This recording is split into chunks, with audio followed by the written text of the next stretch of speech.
Hey you, it's True with a review of the new Cera. Or Cera? Cera? I'm actually not sure what's the right pronunciation of this new Red Dragon Knight of Virtue.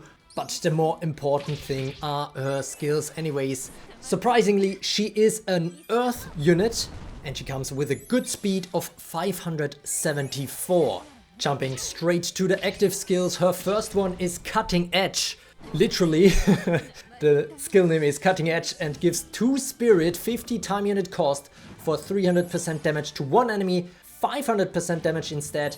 If any enemy on the battlefield is poisoned or sleeping, this attack ignores guardians and damage reduction effects.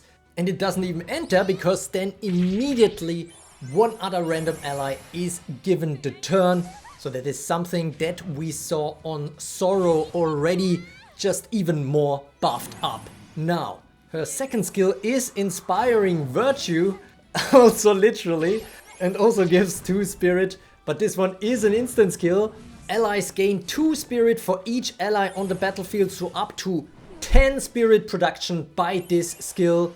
Then all allies on the battlefield heal for 500% of Cera's attack, gain the armor status effect, haven't seen that in a while, and Earthen Might. Now Earthen Might is really mighty. It is basically an on top enrage whenever a unit is not burning, so an additional 0.5x multiplier on attack values. The special thing here is really that enrage can come on top of this, so doubling the attack output on enraged allies with Earthen Might.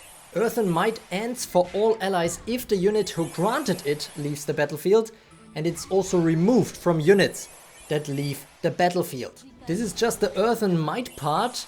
The skill also immediately gives all other allies that are at max HP, which, considering that she also heals them right beforehand, could reasonably all of them the next turn, so they can immediately make good use of that Earthen Might, especially because that armor status effect will usually override burn status effects, so that Earthen Might should definitely be activated.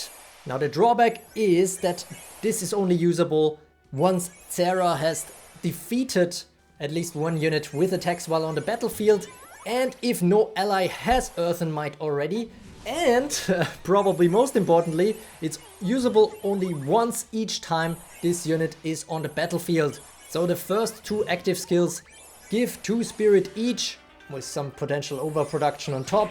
Her other 2 active skills cost 2 spirit, and the first one is Pacifying Flare, 50 time unit cost, targets all enemies. First, all burning targets are weakened and granted a rage ward, so that's the kind of pacifying thing here. And then all non-burning targets are granted the Cursed Sleep status effect for 200 time units. And then all non-sleeping targets are granted the Mega Poison status effect. And all non-burning allies are granted Sleep Thorns. This is usable if at least one enemy on the battlefield is not burning, and after use the skill becomes locked for 100 time units.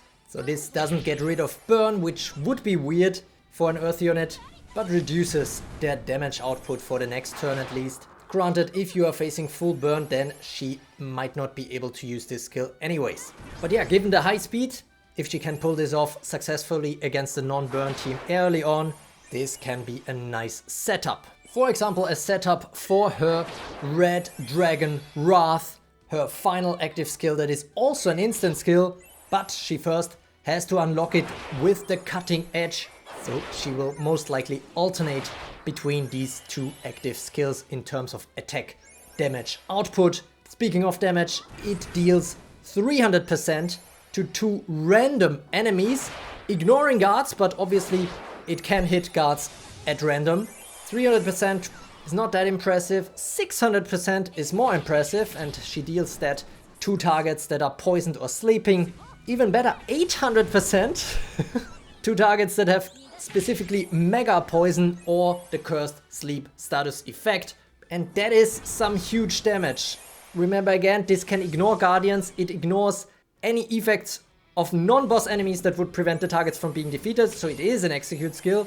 It ignores enemy damage reduction effects, it ignores the counter stand status effect, and it ignores skin passive skills. It even ignores stealth, so that is very, very nice.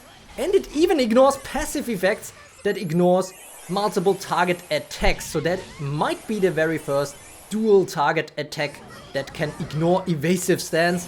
And keep in mind the damage scaling up to 800%. If she has Earth and Might, then this is 1200% potentially.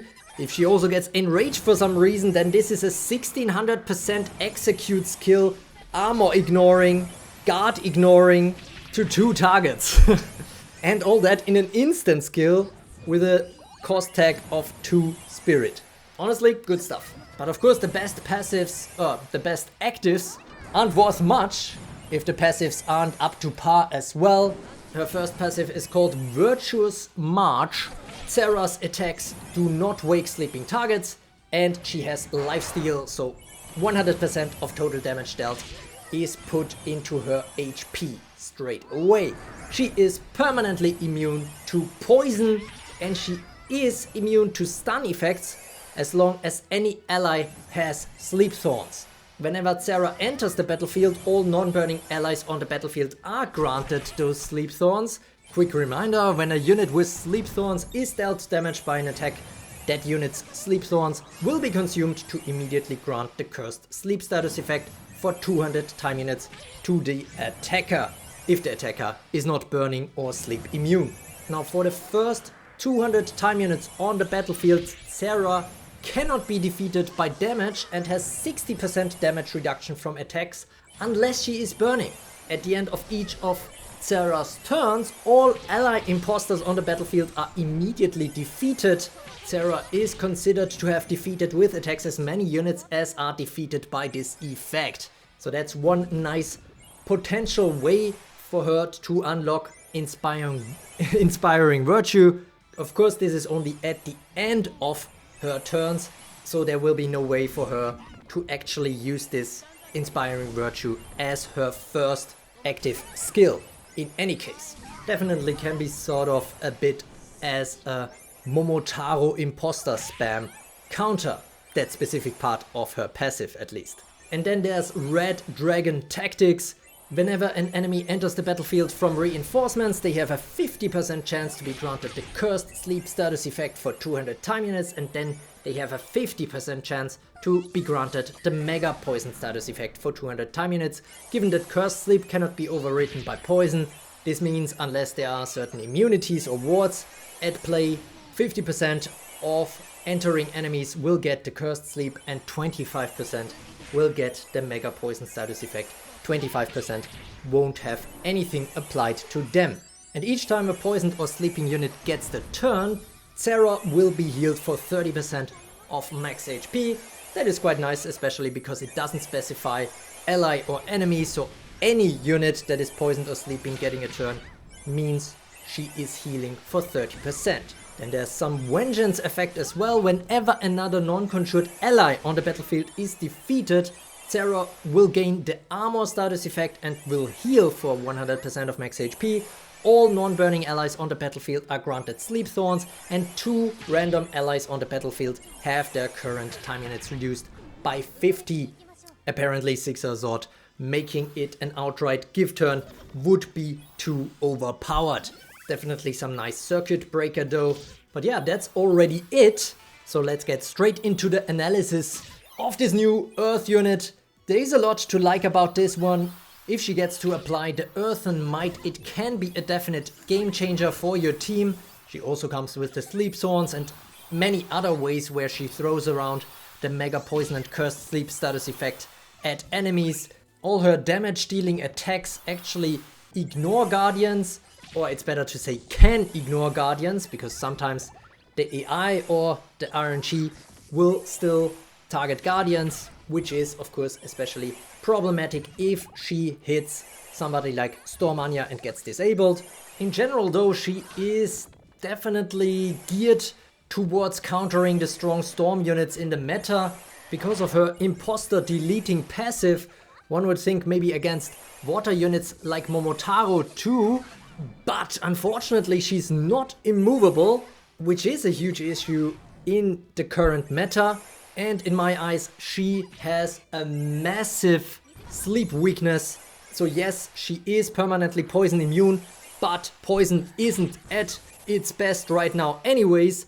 And Cera might not change that fact either, because, well, yes, she is very susceptible to sleep herself and has a very difficult time waking up again.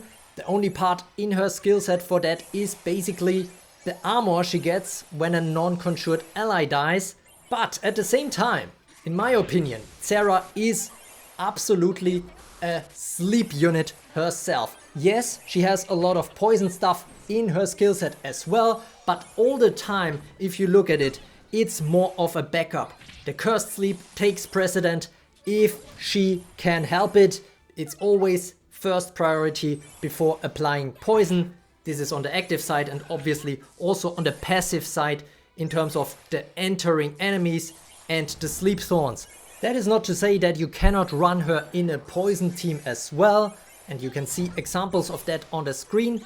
Although I have to say, especially poison units that do not wake up sleeping targets, because honestly it's really gonna be disheartening if Cera successfully puts a whole enemy team to a cursed sleep just so that an ally with an AoE attack wakes them all up again before she can make use of that cursed sleep when she gets the next turn after like 50 time units. There is definitely some hybrid potential, some hybrid ideas for her, given that Earthen Might is not reserved for Earth units. But unless you have a really good idea and a clear idea for your team in mind, I wouldn't pull her outside of sleep or poison. Because keep in mind her drawbacks, her weaknesses, namely she is movable, she is weak to burn obviously as an Earth unit, but she is also very weak against sleep teams. But at the same time, again, I have to say, if you run a sleep team, Cera can be a very strong addition. That Cera sleep team with other water units that you saw in the first platoon versus platoon battle actually won against pretty much any team I threw at it. The only time it actually was a close showdown can be seen in the final battle of this video against another crazy Cera build. To sum it up, she isn't top tier material in my eyes, but if she gets to inspire virtue, she can absolutely do a lot for your team.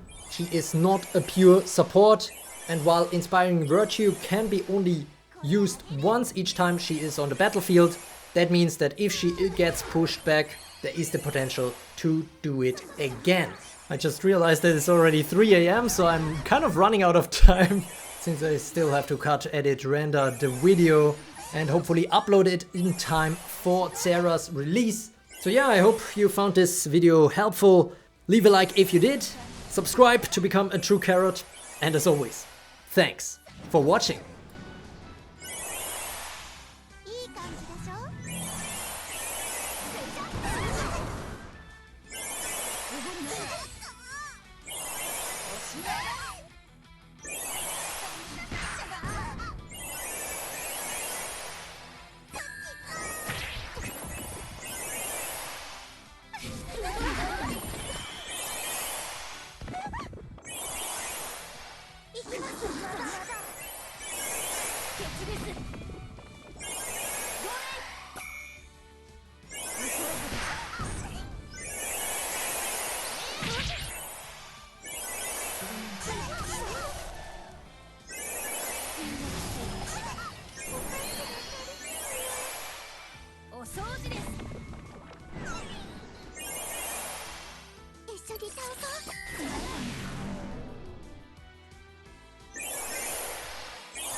標的確認。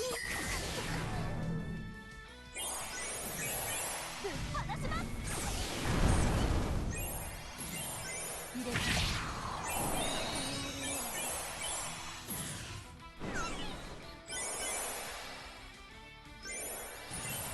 入れ入れて